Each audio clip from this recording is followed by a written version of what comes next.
This is Detective Recapped. Today, I'm going to explain a biographical drama film called Charlie Says, which is based on the real events surrounding the Manson family cult. Spoilers ahead, watch out and take care. There's no point trying to understand how the devil works or trying to find him in your day-to-day life. He doesn't appear in a crimson cape and pointed horns. No, the devil appears as all you've ever desired. Lulu, Katie, and Sadie are incarcerated in the Special Security Unit of the California Institution for Women. They're put on death row, but since the death penalty was lifted, no one knows what to do with them, and the governor doesn't want them to join the general population. Since the warden can't just let them rot there, she tasks UC graduate student Carlene Faith to teach the three some classes. Surprisingly, Lulu, Katie, and Sadie are nice, polite, and joyful. They spend their days behind bars singing and joking around with the guard. But what unsettles Carlene is their clear devotion to a certain Charlie's teachings. Their belief systems have been shaped wholly by that man, and they even let him give them new names, which is what they like to go by now. Seeing just how misguided these women are, the once reluctant Carlene resolves to reverse this. Lulu's indoctrination began when Bobby and Catherine brought her to an idyllic ranch on the far side of Los Angeles. At the time, Lulu was known by her real name, Leslie, and she seemed excited to meet new people there. Immediately, she's greeted by other members who told her that Charlie said that it's not a day for working, so they were all just being today. Lulu was then taken to meet the smooth-talking, charismatic leader of the Manson family, Charlie Manson. Disheveled as Charlie was, the man had an air of freedom and self-assurance to him, one that pulled Lulu straight in. Everybody in their little family loved Charlie and were charmed by his guitar playing, his playfully unpredictable gestures, and his laxly magnetic manner of speaking and making promises. And from the looks of it, Lulu was falling for Charlie's mythos, hook, line, and sinker. Katie was assigned to be Lulu's mentor, and she taught her all about Charlie and the family's views. She explained that they, as members of the Manson family, follow Charlie's advice to let go of their egos, experience life, and be open to their desires. While showing Lulu around, they met Tex, and she told her that he's still working on letting go of his ego. Eventually, they saw the ranch's owner being openly pleasured by a woman. Katie noted that they don't get hung up on lovemaking, they just be and let things happen. They even came across Dennis Wilson from the Beach Boys as he's visiting the ranch for communion. Everyone's given drugs, and with that they headed over to the mountains. Later that night, the family was around a campfire, listening to Charlie drone on about how parents love dictating what their children should do,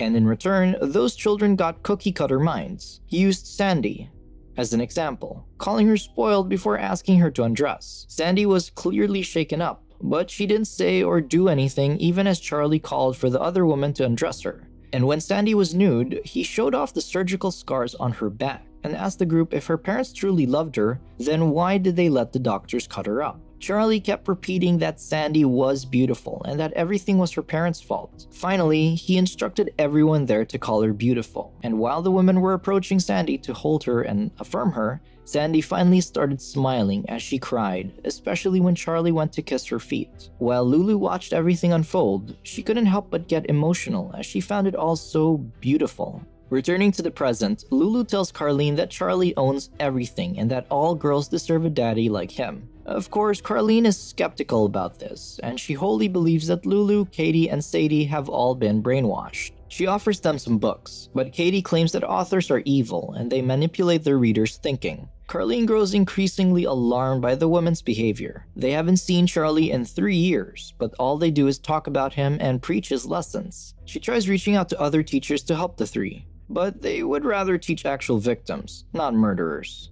In another memory, Lulu discovered that the women weren't allowed to serve themselves food until all the men at the table had done so. Charlie stressed that the members of his family are all attempting to let go of their materialistic lifestyle, to surrender, and to lose their egos and hang-ups. But in order for them to exist in the present, he reminded everyone that there must be some self-death. Later, Charlie explained that they're trying to live in their bodies, and in order to achieve that, they touch each other and make love all night long. A moment later, he told the group that Tex doesn't know how to work his tongue, and for the Manson family leader, that's a mortal sin. So he called Catherine over to the front and made Tex eat out her no-no square while giving him some quality instructions. But after a while, Lulu caught Charlie disregarding the pain of a crying family member, spurring her to go outside with Charlie following her. He didn't want Lulu to worry, so he pulled all the stops to convince her that what they're doing is giving in and letting go of their self-esteem. Of course, he also drove the point home that they're all about love.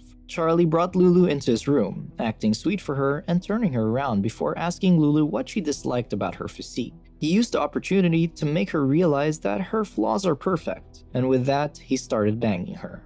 While shoving his way into Lulu, Charlie told her that this is just like making love to her papa, which is something that all girls want but can never have. Returning to the present, Carlene, Lulu, Katie, and Sadie discussed the book that Carlene lent them. Despite the vile things they did, the three are saddened by the book and sympathize with all women who have been victims of domestic violence. Carlene is relieved to learn that their heart is still there and that she was able to speak with them genuinely. Similarly, Carlene's also heard stories of the Manson family before their crimes, when everything for them was all about love. In another flashback, Mary gave birth to her baby at the ranch, and it was like a traditional birth surrounded by women, with Charlie helping deliver the child. When Charlie stood up naked in an outdoor bathtub in front of her, she was unimpressed. He continued his typical spiel about parents, and Kay was having none of it. Instead, she sarcastically remarked that her father taught her not to take crap from men like him. And just like that, Charlie's veneer of control and dominance started to crack.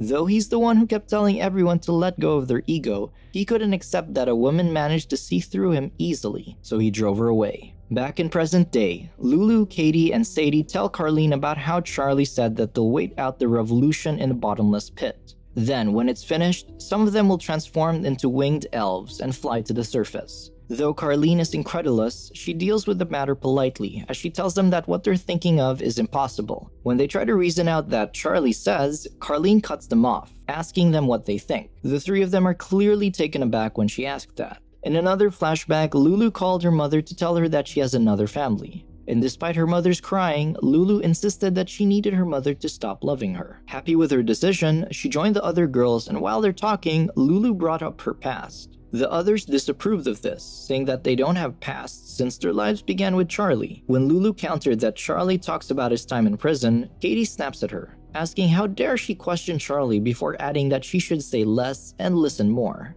The mood shifted when Dennis arrived, and the girls joyfully welcomed him. While Charlie's playing the guitar, Dennis informed him that he managed to talk to his band into recording Charlie's song, Cease to Exist, since everyone loved it.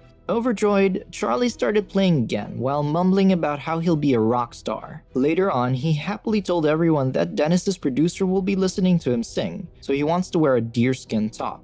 But since killing was against Charlie's word, Lulu pointed out that they have to kill a deer for his top. This had Charlie hostile, and he told Lulu that she had a tiny female brain, and that if she thought he was contradicting his words, then she wasn't evolved enough to understand what's going on. Confused, Lulu was left speechless. But when the time came for Charlie to perform in front of her record producer, Terry Melcher, Terry wasn't impressed at all. Charlie was so furious over the rejection that he broke everything in the back of their barn, including his guitar. In his anger, he even got violent with Sadie after she made a silly comment in dinner. The poor girl was badly hurt from getting beaten by him, but when Lulu asked if she was okay, Sadie just responded that getting hit by the man you love is no different from making love to him. Her words worried Lulu. At this point, it's clear that Charlie's a fraud. His larger-than-life ego remained shattered, just like his dreams of becoming a rock star. Fueled by his vicious resentment, his sermons became angrier as he switched from music to violence. The group listened to him as he hatched up a plan where he'll start a race war by murdering white people and blaming it on black people. He asserted that an apocalyptic war called Helter Skelter will emerge due to the racial tensions, and he'll be there to guide his family to the bottomless pit, where they'll live out the battle underground.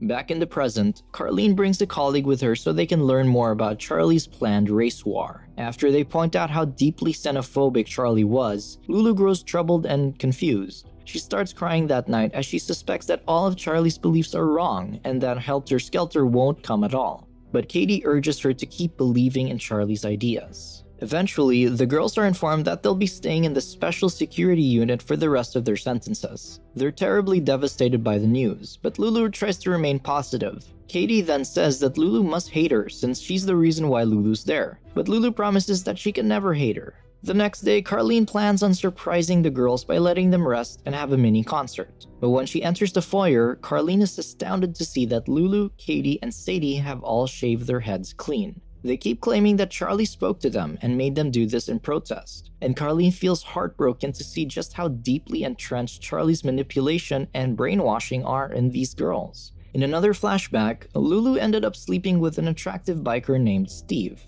who had taken quite a liking to her. But when Charlie saw them sleeping together in the barn, he was furious. He snapped at her, asserting that she shouldn't just sleep around, she needs to ask him first. And with that, he forbade her from having visitors unless they went through him first. At some point, Charlie also started leading his followers to break into rich people's houses at night. Their aim was to scare them by messing with the furniture, stealing their wallet, and letting them know that they weren't safe. The following morning, Steve and his group were in front of Charlie's house again. He's worried that Charlie's making Lulu stay there against her will, so he offered to take her away. Lulu had a worried look on her as she looked towards Charlie, who seemed unconcerned while he was listening to them. In the end, Lulu hesitantly declined Steve's invitation, and no convincing on his end changed her mind. Steve looked dead straight at Charlie, who still remained unfazed by him, before parting ways with her. After Steve and his gang left, Charlie took Lulu on a ride out into the woods. Upon reaching the edge of a cliff, he explained that if she wanted to leave him, then she should jump. As Charlie pointed to the cliff's edge, Lulu was struck with the perplexing and horrifying realization that there was no way out of the family. In the present, Carlene shares with the warden that if she succeeds in making the girls realize what they did,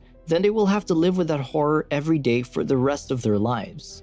In turn, the warden tells her that this is what prison's for: atonement. In another memory, Tex returned to the family. After quitting and being away from the ranch for a while, he realized that he didn't belong outside, where fraudulent people existed. He belonged there with the family, where he can serve Charlie. Pleased, Charlie started riling his followers up to fight, making them chant "Who's the piggy?" repeatedly until they crescendoed into vicious chants about killing the piggy. After going on about scaring the piggy into willing them all of his money, he asked Tex if he was willing to die for him, if he's willing to let Charlie kill him. The violent and manic energy of the Manson family members was palpable, and Tex wholeheartedly announced that he will die for Charlie, and they went into chanting, "We can kill you, you can kill me," again and again. Later that night, an irate Charlie headed to Terry Melcher's place since the man wouldn't talk to him on the phone. When he arrived, he met the actress Sharon Tate and celebrity hairstylist Jay Sebring. She informed Charlie that Terry's not at the party since he's relocated to Malibu already.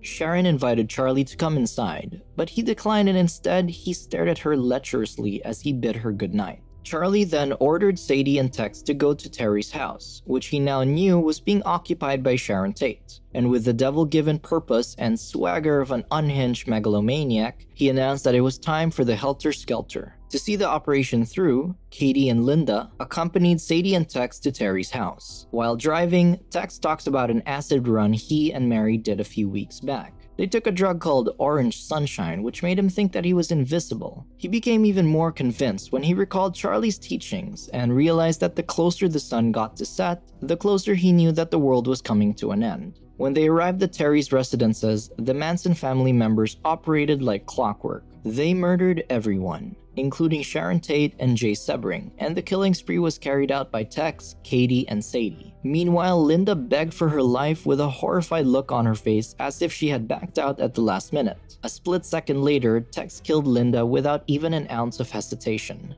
The next day, Katie told Lulu about the murders, and she was sobbing as she recalled what Charlie said. "If you love everything, you don't have to worry about things." Still, Katie's unsure of her feelings, so she sought Lulu's wisdom. Lulu agreed that it's okay and continued to ask her what it was like to kill people. Katie admitted that it didn't seem right, but Charlie asked her to do it, so it must have been the proper thing to do. She believed what Charlie told them about life and death being synonymous, so she really shouldn't be afraid. Lulu could only look at Katie in awe, and she ended up agreeing with everything she said.